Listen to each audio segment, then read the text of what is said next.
রাসূল সাল্লাল্লাহু আলাইহি ওয়াসাল্লাম রমাদান মাস সম্পর্কে হাদিস শরীফে ইরশাদ করেছেন, মান সামা রমাদান ঈমানান ওয়া ইহতিসাবা গুফিরা লাহু মা তাকদ্দামা মিন যামবিহি। রাসূলুল্লাহ সাল্লাল্লাহু আলাইহি ওয়াসাল্লাম ইরশাদ করেন, মান সামা রমাদান, যে ব্যক্তি রমাদানের রোজা রাখলো, ঈমানান ওয়া ইহতিসাবা, ঈমানকে খাঁটি করে এবং সওয়াবের আশায়। কিসের আশায়? সওয়াবের আশায়, ঈমানকে খাঁটি করে। আল্লাহ রাসূল বলেন, গুফিরা লাহু মা তাকদ্দামা মিন যামবিহি, এই রোজা রাখার কারণে বিগত জীবনে তার যত গুনাহ হয়েছে আল্লাহ তাআলা রোজা রাখার কারণে তাকে সমস্ত গুনাহ থেকে মুক্ত করে দিবেন। এটা শুধু রমাদানের দিনের ফজিলত। রমাদানের রাতের ফজিলত কি? আল্লাহ রাসূল হাদিসের পরের অংশে বলেন, ওয়ামান কামা ঈমানান ওয়া ইহতিসাবা গুফিরা লাহু মা তাকদ্দামা মিন যামবিহি, এবং যে ব্যক্তি রমাদানের রাত্রিগুলোতে সওয়াবের আশায় ঈমানকে খাঁটি করে কিয়ামুল লাইল করবে, অর্থাৎ তাহাজ্জুদ করবে, তারাবি পড়বে, আল্লাহ রাসূল বলেন এই রাত্রের তারাবি এবং তাহাজ্জুদের বিনিময় আল্লাহ রাব্বুল আলামিন তাদের জীবনের সমস্ত গুনাহগুলো মাফ করে দেবেন। সুতরাং প্রত্যেকটা কাজের একটা প্রস্তুতি আছে না ভাই? সবাই একটা বিয়ে শাদী হলে যেই দিন বিয়ে ওই দিনই কি প্রস্তুতি নেয়, নাকি এক মাস আগে থেকে প্রস্তুতি নেয়? মাশাআল্লাহ, অনেকে বলছে 6 মাস আগে থেকে। যার হৃদয়ে যত প্রেম সে তত আগে থেকে প্রস্তুতি নেয়। যাই হোক, কেউ তো একবারে বালেগ হওয়ার পর থেকে প্রস্তুতি নিতে থাকে যে কবে সে বিয়ে করবে। সেই আলাপ ইনশাআল্লাহ অন্যদিন করব। আমরা যেটা বললাম যে প্রত্যেকটা গুরুত্বপূর্ণ কাজের জন্য একটা প্রস্তুতি আছে। রমাদান মুমিনের জীবনে অন্যতম গুরুত্বপূর্ণ একটি মাস, কথা বলেন ঠিক কিনা? এই রমাদানের জন্য মুমিনের প্রস্তুতি নেওয়ার দরকার আছে না নাই? আছে। আমরা রমাদানের জন্য প্রস্তুতি গ্রহণ করব। রমাদানের জন্য প্রস্তুতি কি গ্রহণ করব? যে রমাদান আসার আগেই যত চাউল ডাল মুড়ি ইত্যাদি বুট পেঁয়াজ আলু চপ বেগুনি যা লাগে, রমাদানের দাম বেড়ে যেতে পারে, সবগুলো আগে থেকে কিনে রেডি থাকতে হবে, নাকি বলেন? এটাও আপনারা রেডি রাখেন, সমস্যা নেই, কিন্তু সবচেয়ে বড় প্রস্তুতি হচ্ছে আমলের প্রস্তুতি, কথা বলেন ঠিক কিনা? আল্লাহ রাসূল সাল্লাল্লাহু আলাইহি ওয়াসাল্লাম বলেছেন, বাউদা মান আদরাকা রমাদান ফালাম ইউগফার লাহ, যে হতভাগা, প্রকৃত হতভাগা হচ্ছে সেই ব্যক্তি যে রমাদান পেল কিন্তু নিজের জীবনের গুনাহগুলোকে আল্লাহর কাছ থেকে মাফ করিয়ে নিতে পারলো না। আল্লাহ রাসূল বলেন ওই ব্যক্তির চেয়ে হতভাগা আর কেউ নাই। এজন্য একটা মানুষ যখন মারা যায়, তার কবরে যদি সারা বছরও আযাব হয়, সে যদি রমাদানে ঠিকমতো ইবাদত করে থাকে, আল্লাহ রাব্বুল আলামিন এই রমাদান মাসের শুরু হওয়া থেকে নিয়ে শেষ পর্যন্ত এই যারা রমাদানে ইবাদত করেছে তাদের কবরের আযাবগুলোকে আল্লাহ তাআলা বন্ধ করে দেন।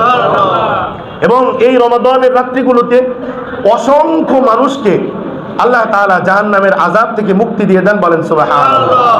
আল্লাহ রাসূল হাদিস এটা বলেছেন, ওয়ালিল্লাহি উতাকাউ মিনান নার ওয়া যালিকা কুল্লু লাইলা, রমাদানের প্রত্যেকটা রাত্রিতে আল্লাহ তাআলা অসংখ্য মানুষকে জাহান্নাম থেকে মুক্তি দিতেই থাকেন, বলেন সুবহানাল্লাহ। এজন্য আমরা কি ভাই রমাদানে আল্লাহ যাদেরকে মাফ করবেন তাদের দলভুক্ত হতে চাই? তাহলে যেভাবে আল্লাহ এবং তার রাসূল রমাদানকে কাটাতে বলেছেন সেইভাবে আমাদের রমাদান কাটানোর দরকার আছে না নাই? আছে। প্রিয় ভাইরা আমার, আমরা রমাদানে ইবাদত করব। আমি দেখেছি বিগত রমাদানগুলোতে ঢাকার মানুষকে বিশেষ করে যে রাতে যখন আমরা সাহারি খাওয়ার জন্য উঠেছি, প্রচণ্ড গরমের কারণে ঘরের জানালাগুলো আটকে ঘুমাতে পারি নাই। জানালার দিকে যখন দৃষ্টিপাত করেছি, বিভিন্ন বাসায় আমরা দেখেছি যে লাইট জ্বলছে এবং বান্দা এবং বান্দিরা উঠে আল্লাহ তাআলার ইবাদত করার জন্য তারা তাহাজ্জুদে নিমজ্জিত আছে, বলেন সুবহানাল্লাহ। পুরো বছর অনেকেরই তাহাজ্জুদের সুযোগ হয় না, কি বলেন? কিন্তু রমাদানে তাহাজ্জুদের সুযোগ হয়। রমাদানে স্বাভাবিকত কেউ তাহাজ্জুদকে মিস করতে চায় না, ঠিক কিনা বলেন? আর তাহাজ্জুদ এমন একটা ইবাদত, আল্লাহ তাআলা বলেন, তাতাজাফা জুনুবুহুম আনিল মাদাজি' ইয়াদউনা রাব্বাহুম খাউফান ওয়া তামাআ ওয়া মিম্মা রাযাকনাহুম ইউনফিকুন। আল্লাহর রাসূলকে তাহাজ্জুদ পড়ার আদেশ আল্লাহ তাআলা নিজে দিয়েছেন, বলেন সুবহানাল্লাহ। আল্লাহ তাআলা অপর আয়াতে বলেন, ওয়া মিনাল লাইলি ফাতাহাজ্জাদ বিহি নাফিলাতাল লাক আসা আন ইয়াবআসাকা রাব্বুকা মাকামান মাহমুদা। মিনাল লাইলি ফাতাহাজ্জাদ বিহি, যে তুমি রাতের কিছু অংশে তাহাজ্জুদ নামাজ আদায় করো। এটা কি হবে? নাফিলাতান লাকা, তোমার জন্য এটা হবে নফল, অতিরিক্ত। এই অতিরিক্ত তাহাজ্জুদের কারণে আল্লাহর কাছে তুমি কি পাবা? আসা আইয়াবাসাকা রাব্বুকা মাকামান মাহমুদা। এই তাহাজ্জুদের কারণে অচিরেই আল্লাহ তাআলা তোমাকে প্রশংসিত স্থানে অধিষ্ঠিত করবেন, বলেন সুবহানাল্লাহ।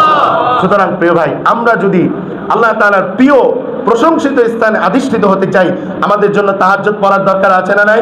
ইনশাআল্লাহ আমরা নিয়ত করি যে রমাদানের একটা দিনও তাহাজ্জুদ ছাড়া আমরা কাটাবো না। সকলে বলেন আমিন। ইনশাআল্লাহ চেষ্টা করবেন তো? ইনশাআল্লাহ।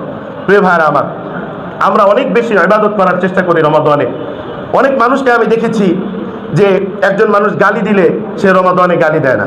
সারা 11টা মাস তার মোবাইলে যদি গান বাজনা থাকে, রমাদান আসার পূর্বে গান বাজনাগুলো ডিলিট করে দেয়, ঘরের টিভিটা বন্ধ করে দেয়, কোনো খারাপ কথা বলে না, সিগারেট খায় না, মদ খায় না, গাঁজা খায় না।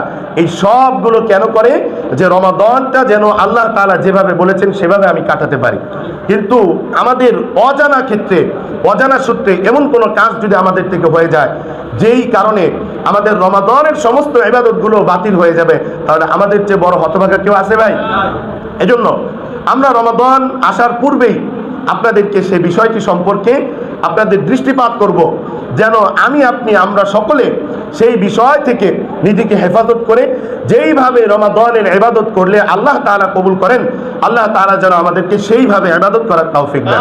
আমিন। প্রিয় ভাই আমার, আল্লাহ রাসূল সাল্লাল্লাহু আলাইহি ওয়াসাল্লাম একটি হাদিসের মধ্যে ইরশাদ করেন, লা তুকবাল সালাতুম বিগাইরি তুহুর ওয়ালা সাদাকাতুম মিন গুলুল। আল্লাহ রাসূল বলেন যে পৃথিবীর কোনো ইবাদত, কোনো নামাজ, সেটা পবিত্রতা ছাড়া আল্লাহর দরবারে গ্রহণযোগ্য হয় না। সুতরাং রমাদানে আমরা রোজা রাখি, নামাজ পড়ি, তারাবি পড়ি, আমরা যেন সঠিকভাবে আমাদের শরীর এবং পোশাককে পবিত্র করতে পারি, সেই মাসআলাগুলো রমাদানের পূর্বেই আমাদের জেনে নেওয়া আবশ্যক। অনেক কিছু শিখেছেন, এখনো অনেক মানুষ আছে 60 বছর বয়স হয়ে গিয়েছে, কিভাবে ঢিলাটা ব্যবহার করবে জানে না, লুঙ্গিটা নাপাক হয়ে গেলে কিভাবে পাক করতে হবে এই মাসালা জানে না, কিন্তু কোনোদিন এসে কোনো আলেমের কাছে, হুজুরের কাছে জিজ্ঞাসাও করে না, এইভাবে চলছে তো চলছেই। তো রমাদান আসার পূর্বে রমাদানের ইবাদতগুলো আল্লাহর কাছে গ্রহণযোগ্যতা হিসেবে কবুল করানোর জন্য আমাদের শরীর এবং কাপড়কে পবিত্র রাখতে হবে কি হবে না? সকল প্রকার নাপাকি থেকে পবিত্র রাখতে হবে। এর পরের অংশে আল্লাহ রাসূল বলেছেন ওয়ালা সাদাকাতুম মিন গুলুল, অর্থাৎ আল্লাহ তাআলা হারাম মাল থেকে কোনো ধরনের সাদাকা কবুল করেন না। হারাম মাল দিয়ে কেউ যদি মসজিদ বানায়, একবারে টাল সিরিয়াল দিয়েও ফেলে, একবারে উন্নত মানের মসজিদ, সেখানে সকল ধরনের উন্নত মানের ব্যবস্থা আছে, কিন্তু এই নির্মাণের টাকাটা যদি হারাম হয়, এর কারণে আল্লাহর কাছে সে কোনো সওয়াব পাবে না। তাহলে আমরা দুইটা বিষয় জানলাম, একটা হচ্ছে আমাদের শরীরকে এবং আমাদের কাপড়কে, দেহকে হারাম থেকে মুক্ত করতে হবে। কথা বলেন ঠিক কিনা? এজন্য আল্লাহ রাব্বুল আলামিন পুরো কোরআনুল কারীমের যেখানে আল্লাহ তাআলার ইবাদতের কথা বলেছেন, এই ইবাদতের আগে আল্লাহ তাআলা হালাল রিজিকের কথা বলেছেন। যেখানেই বলেছেন আমার ইবাদত করো, এর আগে আল্লাহ তাআলা বলেছেন হালাল রিজিক ভক্ষণ করো।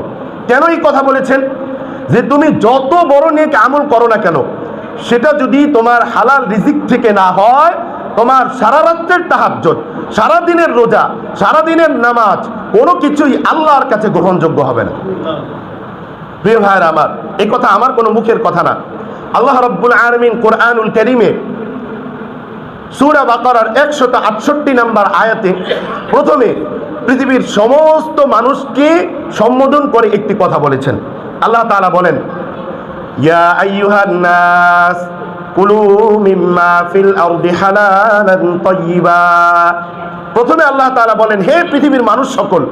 এই মানুষের মধ্যে ইহুদি, খ্রিস্টান, বৌদ্ধ, নাসারা, মুসলমান সকলেই দাখিল। সকলকে আল্লাহ তাআলা উদ্দেশ্য করে বলছেন, ইয়া আইয়ুহান নাস, হে পৃথিবীর মানুষ সকল, কুলু মিম্মা ফিল আরদি হালালান তাইয়্যিবা, পবিত্র রিজিক থেকে তোমরা ভক্ষণ করো। ওয়ালা তাত্তাবিউ খুতুওয়াতিশ শাইতান, এবং এই হালাল রিজিক ভক্ষণ করার ক্ষেত্রে তোমরা শয়তানের পদাঙ্ক অনুসরণ করো না। একটু ভালো খাওয়ার জন্য মাপে কম দিও না, একটু ভালো খাওয়ার জন্য ঘুষ নিও না, একটু ভালো খাওয়ার জন্য সুদের ব্যবসা করো না, কোনো হারাম লেনদেন করো না। কেন? যে যদি তোমরা শয়তানের পদাঙ্ক অনুসরণ করো তাহলে এটা তোমরা শুনে রাখো ভালো করে, ইন্নাহু লাকুম আদুউম মুবিন, শয়তান কিন্তু তোমাদের প্রকাশ্য দুশমন। সুতরাং দুশমন কোনোদিন তার দুশমনকে হেদায়েতের পথ প্রদর্শন করবে না। দুশমন সবসময় তার দুশমনকে এমন পথ প্রদর্শন করবে যেই পথের সামনে বিপদ আছে। কথা বলেন ঠিক কিনা? তো শয়তান আমাদের প্রকাশ্য দুশমন। আল্লাহ তাআলা এটা কেন বলে দিয়েছেন? আমরা যদি রিজিক বক্ষণের ক্ষেত্রে হারাম রিজিক বক্ষণ করি, এই হারাম রিজিক আমাদেরকে জাহান্নামে নিক্ষেপ করবে। কথা আসতে বলেন। এখন অনেকের মন খারাপ যে ওদের আজকে কি বিষয় আলোচনা শুরু করলো, 2 তলায় বসলে ভালো ছিল, এখন সব কথা আমাকে বলবে, এরকম কিছু না ভাই, কোরআন থেকে কথা বলবো। তো আপনি আল্লাহর বান্দা, আপনার মধ্যে যদি এই দোষ থাকে, কোরআনের আয়াতের মাধ্যমে যদি এটা প্রমাণিত হয়, তাহলে আপনি নিজের এই দোষকে উঠে নেবেন। আর যদি বেশি আপনার খারাপ লাগে, তাহলে আমি তো আয়াত নাম্বার বলেই দিলাম, কোরআন শরীফ নিয়ে এই আয়াতগুলো যদি ক্ষমতা থাকে তাহলে কেটে দিয়েন যে আমি আল্লাহর এই আয়াত মানি না। আছে কারো ক্ষমতা? মুসা আলাইহিস সালাতু ওয়াস সালামের জমানায় এক লোক, সে আল্লাহর নবীর নাম মুহাম্মদ সাল্লাল্লাহু আলাইহি ওয়াসাল্লামের নামকে সহ্য করতে পারে নাই। সে কিতাব নিয়ে যত জায়গায় মুহাম্মদ লেখা আছে সবগুলো নাম সে কেটে দিল। বিনিময়ে কি হলো? আল্লাহ রাব্বুল আলামিন গজব দিয়ে তাকে গুই সাপে পরিণত করে দিয়েছে। তো যাদের ক্ষমতা আছে এরকম, তারা পারলে কোরআন শরীফ নিয়ে এগুলো কেটে দিয়েন। পারবেন কেউ? পৃথিবীর কেউ পারবে? আল্লাহ রাব্বুল আলামিন তাদেরকে আরো মারাত্মকভাবে পৃথিবী থেকে ধ্বংস করে দিবেন। এর উদাহরণ পৃথিবীতে অভাব নেই। আছে অভাব? আমি সেদিকে যাব না। প্রিয় ভাইরা, আল্লাহ রাব্বুল আলামিন প্রথমে সমস্ত মানুষদেরকে উদ্দেশ্য করে বলেছেন, এরপর আল্লাহ তাআলা এই পৃষ্ঠার শেষে যারা মুমিন তাদেরকে উদ্দেশ্য করে আল্লাহ তাআলা বলেন, ইয়া আইয়ুহাল্লাযীনা আমানু কুলু মিন তাইয়্যিবাতি মা রাযাকনাকুম ওয়াশকুরু লিল্লাহ ইন কুনতুম ইয়্যাহু তা'বুদুন। পৃথিবীর মানুষরা যদি আমার কথা নাও মানে, তোমরা যারা ঈমানদার তোমরা এই কথা শুনে রাখো, কুলু মিন তাইয়্যিবাতি মা রাযাকনাকুম, তোমাদেরকে আমি পবিত্রতম যে রিজিক দান করেছি ওই রিজিক থেকে তোমরা ভক্ষণ করো। আর আমার পবিত্র রিজিক, হালাল রিজিক যদি অত্যন্ত কম হয় তবু ওয়াশকুরু লিল্লাহ, তোমরা শুকরিয়া আদায় করো। ইন কুনতুম ইয়্যাহু তা'বুদুন, যদি তোমরা ঈমান এনে এই দাবি করো যে তোমরা এক আল্লাহ তাআলার ইবাদত করো। আমরা সবাই কার ইবাদত করি? আল্লাহ তাআলার ইবাদত সবাই করেন তো? আল্লাহর যদি ইবাদত করেন তাহলে আল্লাহ যেটা আদেশ করেছেন সেটা আমাদেরকে মানতে হবে কি হবে না? তাহলে আল্লাহ তাআলা এখানে বলেছেন, কুলু মিন তাইয়্যিবাতি মা রাযাকনাকুম, হালাল রিজিক থেকে তোমাদেরকে আমি যা দিয়েছি সেখান থেকে তোমরা ভক্ষণ করো। এজন্য হালালের ডাল ভাত হারামের কুরমা পোলাও চেয়ে উত্তম। কথা বলেন ঠিক কিনা? হারামে কোনোদিন আরাম নাই, আর হালালে কোনো কষ্ট নাই। কথা বলেন ঠিক কিনা? এজন্য প্রিয় ভাইরা আমার, আল্লাহ রাসূল বলেছেন, তলাবু কাসবিল হালাল ফরিদাতুন বাদাল ফরিদা, হালাল রিজিক অন্বেষণ করা এটা মুসলমানদের জন্য অন্যতম একটি ফরজ। এজন্য আল্লাহ রাসূল এক হাদিসে বলেছেন, আল কাসিবু হাবিবুল্লাহ, যারা হালাল রিজিক অর্জন করে, যারা দেহকে পরিশ্রম করে, দৈহিক পরিশ্রম করে রিজিক অন্বেষণ করে, তারা যদি রিকশার প্যাডেল মেরেও হালাল রিজিক অর্জন করে, পৃথিবীতে তাদের কোনো মূল্যায়ন নাই। তারা যাত্রাবাড়ি বাজারের কুলি হতে পারে, সদরঘাটের কুলি হতে পারে, কিন্তু তারা যে নিজের রক্তকে পানি করে অর্জন করছে, এই অর্জনের কারণে আল্লাহর রাসূল বলেছেন যারা এরকম কষ্ট করে অর্জন করবে তারা হচ্ছে হাবিবুল্লাহ, আল্লাহ তাআলার বন্ধু। বলেন সুবহানাল্লাহ।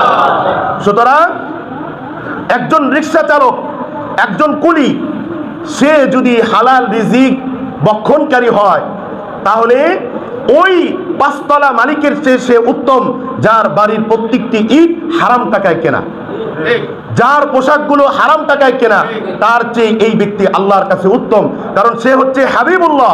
আর যে হারাম টাকা দিয়ে এত কিছু করেছে সে হচ্ছে আল্লাহর দুশমন। এখন আল্লাহর কাছে কি আল্লাহর দুশমন প্রিয় না আল্লাহর বন্ধু প্রিয়? আল্লাহর বন্ধু প্রিয়।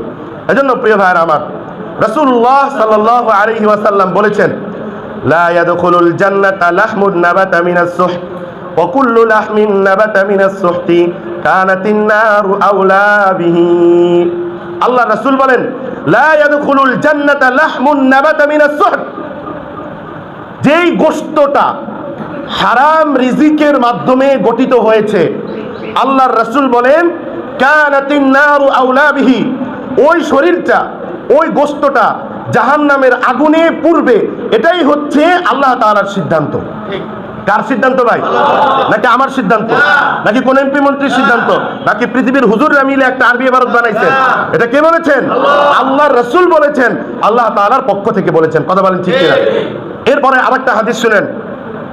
আল্লাহর রাসূল হাদিসের মধ্যে ইরশাদ করেন, মান ইশতারা সাওবান বিআশারাতি দারাহিম, কোন একজন ব্যক্তি যদি 10 টাকা দিয়ে একটা পোশাক খরিদ করে, কয় টাকা? 10 টাকা। অফিহি দিরহামুন হারামুন, ওই 10 টাকার মধ্যে 9 টাকাই ছিল হালাল, শুধু 1 টাকা হচ্ছে হারাম। কয় টাকা? 1 টাকা হারাম, 9 টাকা হালাল। এরকম 10 টাকার কোন একটা পোশাক যদি ওই ব্যক্তি পরিধান করে, তাহলে লাম ইয়াকবালিল্লাহু তাআলা লাহু সালাতান মা দামা আলাইহি, ওই 1 টাকা হারাম থাকার কারণে ওই পোশাকটা সে যতক্ষণ তার গায়ে পরিধান করবে, ওই পোশাক পরে যত ধরনের ইবাদত সে করুক না কেন, আল্লাহ তাআলা তার একটা ইবাদতও কবুল করবেন না।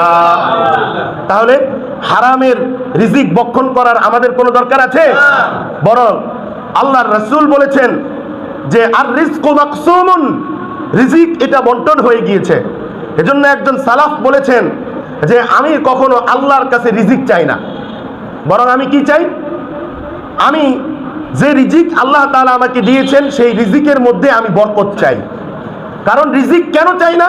রিজিক তো আল্লাহ তাআলা দিয়েই দিয়েছেন, আল্লাহ রাসূলের মাধ্যমে আল্লাহ তাআলা বলেই দিয়েছেন আর রিজকুল মাকসুম, রিজিক এটা বন্টন হয়ে গিয়েছে। সুতরাং আমার যে রিজিক আছে সেই রিজিকের মধ্যে আমি বরকত চাই। বরকত থাকলে কি হবে? আমার বেতন যদি 20,000 হয়, এই 20,000-এ মাসের শেষ পর্যন্ত আল্লাহ তাআলা 20,000 দিয়ে আমাকে চালিয়ে নেবে।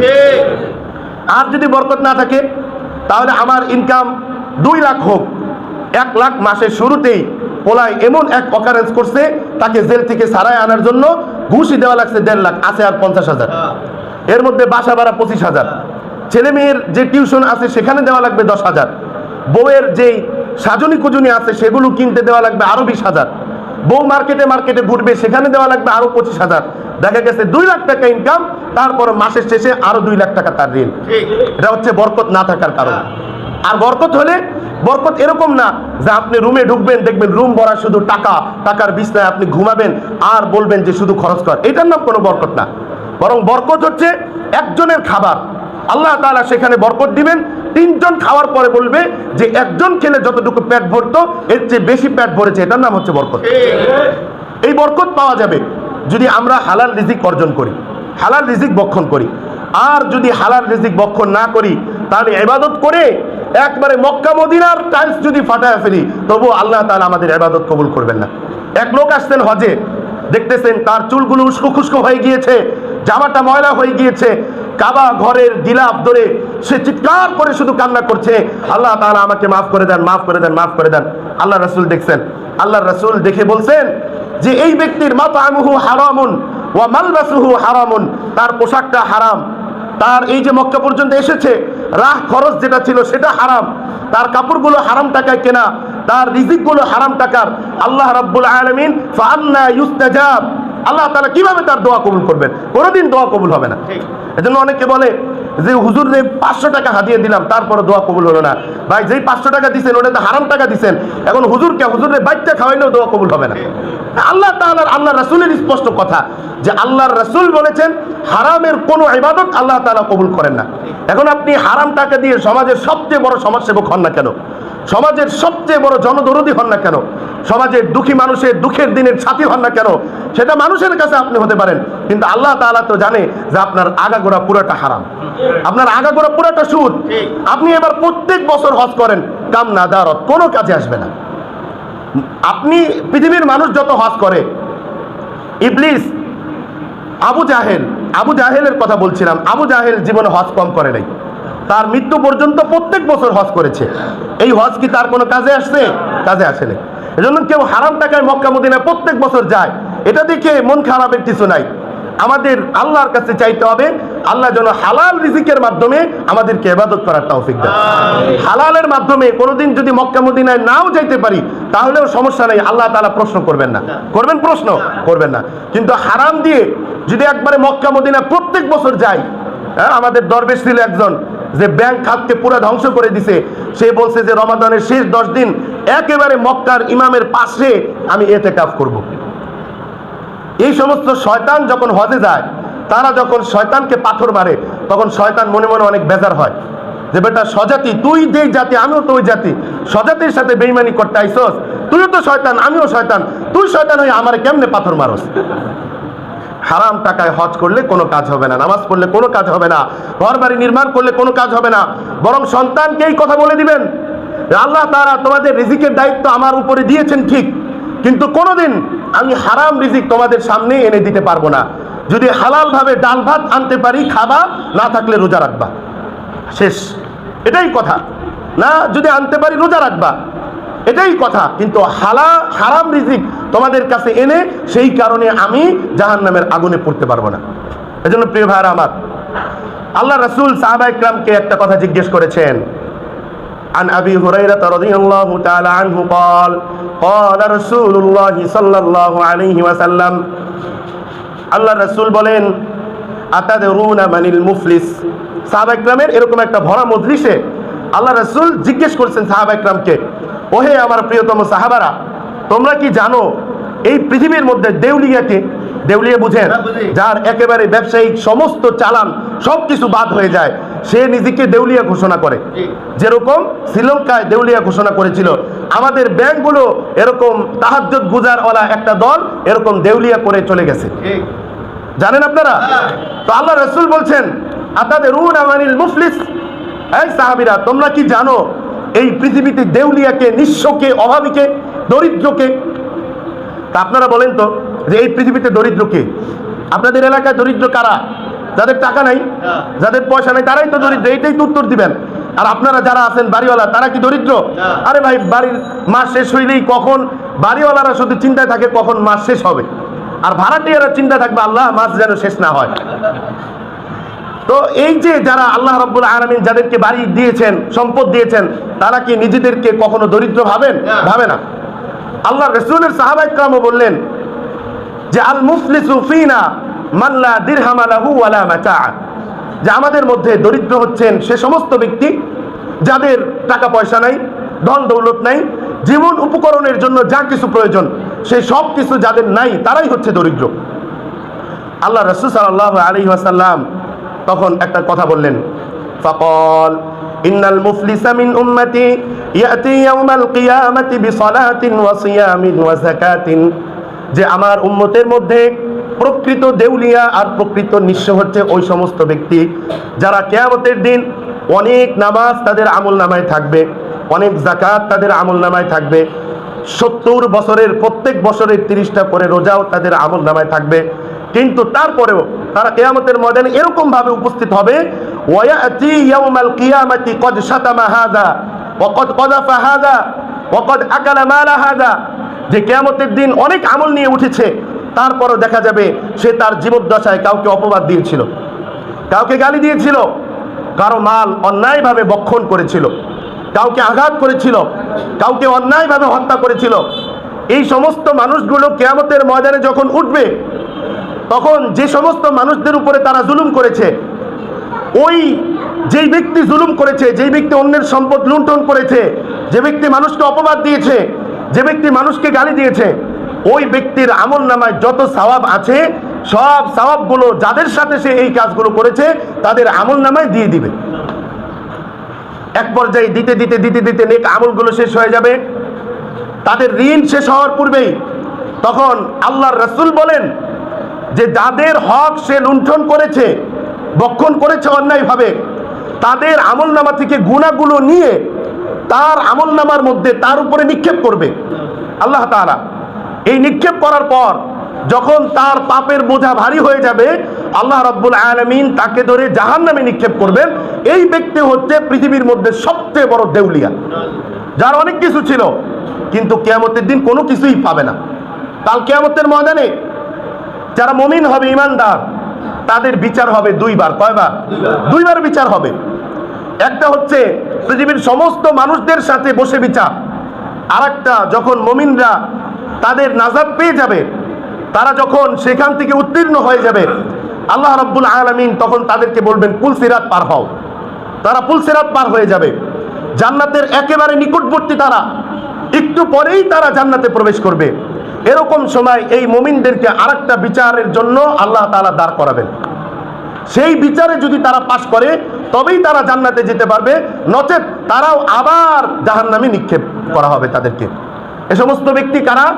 যারা পৃথিবীতে ওই যে লাস্ট বিচারে কারা থেকে যাবে, ওই সমস্ত ব্যক্তিরা আটকে যাবে যারা পৃথিবীতে অন্যের হককে লুণ্ঠন করেছিল, অন্যের মালকে অন্যায়ভাবে বক্ষণ করেছিল, যারা ওজনে কম দিয়েছিল, যারা দেশি পেঁয়াজ বলে বিদেশি পেঁয়াজ দিয়ে দিয়েছে, যারা দেশি পণ্য বলে এক নম্বর পণ্য বলে ভেজাল দিয়ে দিয়েছে, যারা খাঁটি সরিষার তেল বলে ভেজালটা দিয়ে দিয়েছে, যারা এক নম্বর চিনি বলে ভেজালটা দিয়ে দিয়েছে, যারা এক নম্বর মধু বলে চিনি দিয়ে বানানো শিরা দিয়ে দিয়েছে, এ সমস্ত ব্যক্তিরা সেই দিন ধরা খেয়ে যাবে।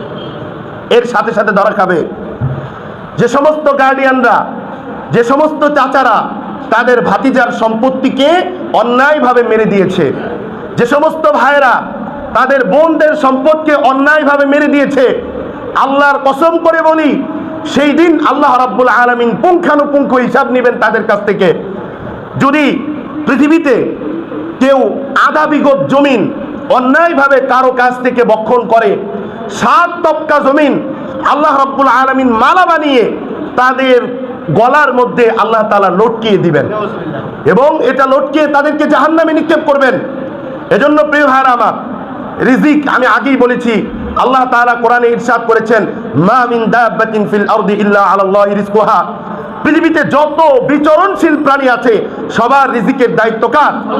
আল্লাহ নিয়ে নিয়েছেন। সুতরাং আপনার বোনের জমিন, আপনার ভাতিজার জমিন, আপনার ভাগিনার জমিন অন্যায়ভাবে আপনি বক্ষণ করেন না, তাদেরটা তাদেরকে দিয়ে দেন।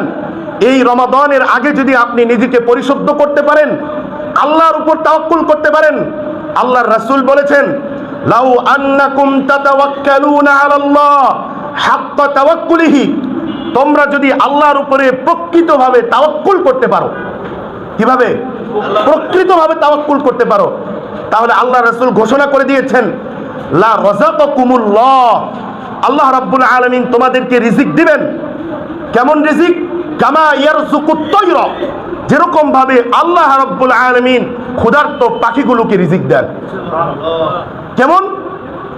তাগদু খিসামান ওয়া তারুহু বিতানান, পৃথিবীর প্রত্যেকটা পাখি সকালবেলা তাদের খাঁচা থেকে, তাদের বাসা থেকে বের হয় ক্ষুধার্ত পেট নিয়ে, কিন্তু সন্ধ্যায় যখন ফিরে তখন তার উদরটাকে আল্লাহ রাব্বুল আলামিন তার করুণা দিয়ে পরিপূর্ণ করে দেন। কথা বলেন ঠিক কিনা? তো তোমরাও যদি তোমাদের কাছ থেকে যারাই টাকা পাবে, যারা ঋণ পাবে, যারা জমিন পাবে, প্রত্যেকটা যদি তোমরা আদায় করে আল্লাহর উপর তাওয়াক্কুল করো, আল্লাহর রাসূল বলেন পাখিকে আল্লাহ রাব্বুল আলামিন যেইভাবে খাইয়েছেন আল্লাহ তাআলা তোমাদেরকে এর চেয়ে বেশি দান করবেন। সুবহানাল্লাহ। বরং বলেছেন, ওয়া মান ইয়াতাওয়াক্কাল আলাল্লাহ ফাহুয়া হাসবুহ, যে ব্যক্তি আল্লাহর উপর ভরসা করে আল্লাহ বলেন আল্লাহ তার জন্য যথেষ্ট হয়ে যায়। সুতরাং 1 বিঘা জমিন যদি কারো অন্যায়ভাবে বক্ষণ করে থাকেন দিয়ে দেন, আল্লাহ তাআলা আপনাকে এর চেয়ে 10 বিঘা জমিন দান করে দিবেন। কিন্তু যদি না দিতে পারেন, আপনি আমি সবাই মারা যাব। যারা আমার কাছে জমিন পেত, হয়তো দুনিয়াতে আপনার পাওয়ার বেশি ছিল, আপনাকে কিছু বলতে পারে নাই, কিন্তু মারা যাওয়ার পর আপনার কবরে যদি সুযোগ পায় তাহলে জুতা মেরে বলবে এই কথা। যেমন এক বোন বলেছিল, তার ভাই মারা যাওয়ার পর সে কবর জিয়ারতে গিয়েছে রাতের অন্ধকারে, দূরে দাঁড়িয়ে, কবরের ভিতরে তো যাওয়া যাবে না, দূরে দাঁড়িয়ে সে বলছে মুখটাকে ঢেকে আল্লাহর কাছে কান্না করতে করতে বলছে, আল্লাহ আমার ভাই, ছোট ভাই, মা যখন সংসারের কাজে যেত আমি কোলে পিঠে করে তাকে মানুষ করেছি। কি বলেন?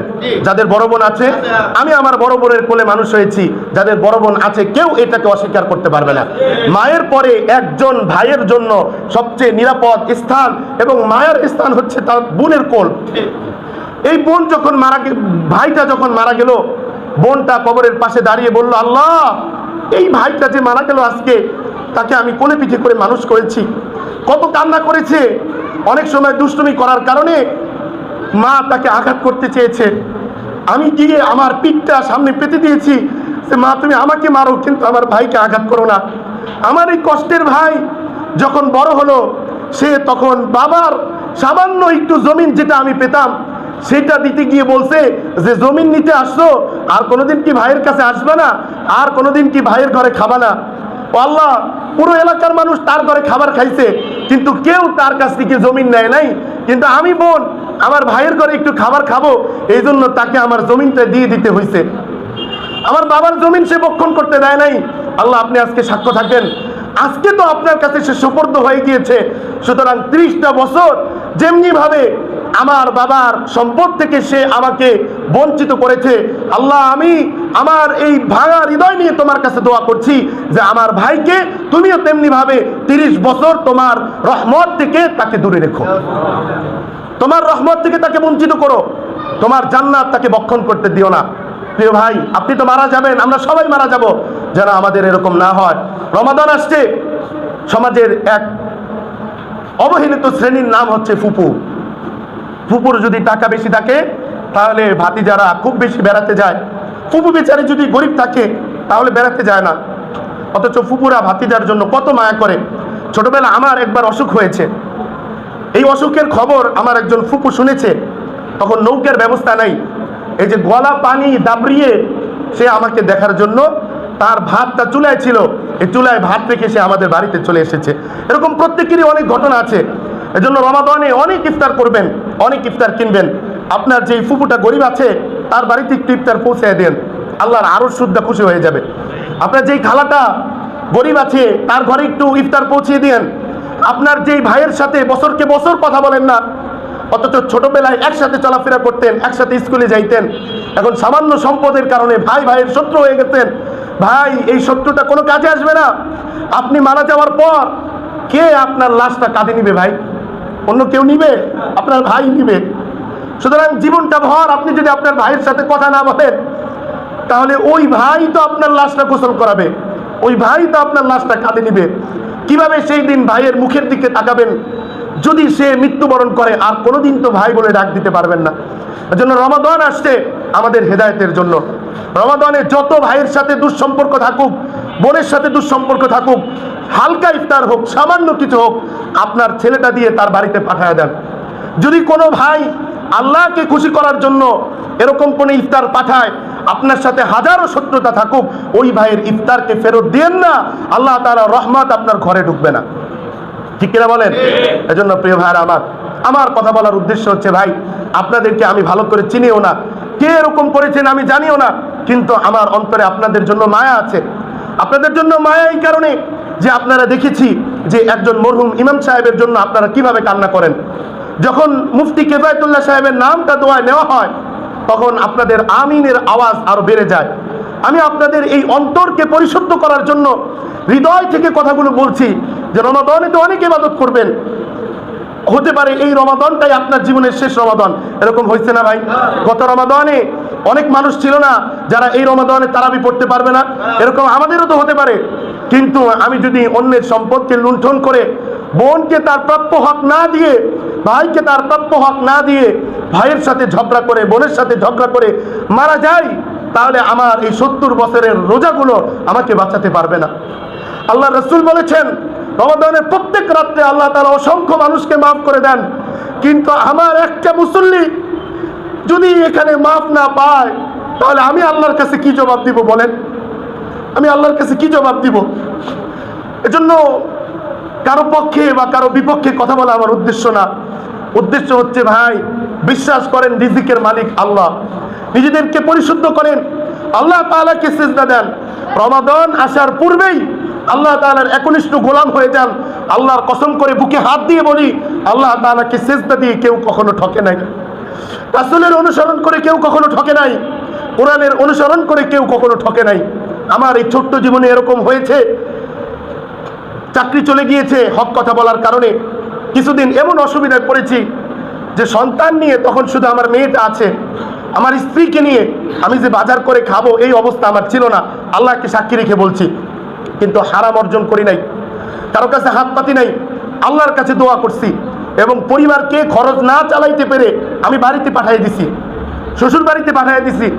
যাওয়ার সময় তাদের গাড়ি ভাড়াটাও আমি দিতে পারি নাই, তার বড় বোন তাকে ভাড়া দিয়ে নিয়ে গিয়েছে। এরকম অবস্থায় ছিল আমার অবস্থা, কিন্তু আল্লাহর কাছে দোয়া করেছি। গত রমাদানে একবার আপনার কাছে খোলামেলা বলে দিচ্ছি, এটা নিজের কোনো বুজুর্গি প্রকাশ করার জন্য না, হৃদয় থেকে আপনাদেরকে মহব্বত করি সেই জন্য। গত রমাদানে যেই কয়টা দোয়া আল্লাহর কাছে করেছি, সবগুলো দোয়া এই রমাদান আসার পূর্বেই আমার রব সবগুলো দোয়া কবুল করে নিয়েছেন। এটা আমি নিজে সাক্ষী পাই, সবগুলো দোয়া আল্লাহ কবুল করছেন। একটা দোয়া এমন ছিল না যে এই রমাদান আসার পূর্বে কবুল হয় নাই, সবগুলো দোয়া আল্লাহ তাআলা কবুল করে নিয়েছে। রমাদানে দোয়া করেছি যেন একটা কিতাবখানায় খেদমত হয়, আমি যেন কিতাবগুলো পড়াতে পারি, আল্লাহ তাআলা ব্যবস্থা করে দিয়েছেন। এরপরে যখন দেখলাম শুধু জুমা পড়াই, ওয়াক্তিয়া নামাজি একটু এদিক সেদিক হয়ে যায়, ঘরে পড়ি, তখন অন্তরটা কেঁপে উঠলো, আল্লাহর কাছে দোয়া করলাম। যেই দিন এই মসজিদের ইমাম সাহেব মারা যান, সেদিনও আমি এলানটা শুনেছি, কিন্তু আমি তখন এলান শুনে আমি চিন্তা করেছি যে পাশেই মাদ্রাসা আছে, এইখানে আমার ইমামতি হবে না, আমি এইখানে অ্যাপ্লাই করে কোনো দরকার নেই। কিন্তু আল্লাহ রাব্বুল আলামিনের কাছে চাওয়ার কারণে কিভাবে আল্লাহ তাআলা এখানে আমাকে কবুল করে দিয়েছেন। এটা একবার আল্লাহ তাআলার রহমত ভাই, জন্য আল্লাহর কাছে কোনো কিছুর অভাব নাই। যারা আল্লাহর কাছে চেয়ে নেওয়া শিখে গেছে, পৃথিবীর কারো কাছে তাদের মাথা নত করতে হয় না। এজন্য প্রিয় ভাই, আল্লাহর কাছে চাবেন তো ইনশাআল্লাহ। যতজন পাওনাদার আছে সবাইকে সবার পাওনা বুঝিয়ে দিবেন তো ইনশাআল্লাহ। ইফতার এবং রমাদান বিষয়ক বাকি কথাগুলো আগামী জুমায় ইনশাআল্লাহ আমরা বলবো। আল্লাহ তাআলা আমাদের সঠিক কথাগুলোর উপরে আমাদের সবাইকে আমল করার তৌফিক দান করুন। ওয়া আখিরু দাওয়ানা আলহামদুলিল্লাহ।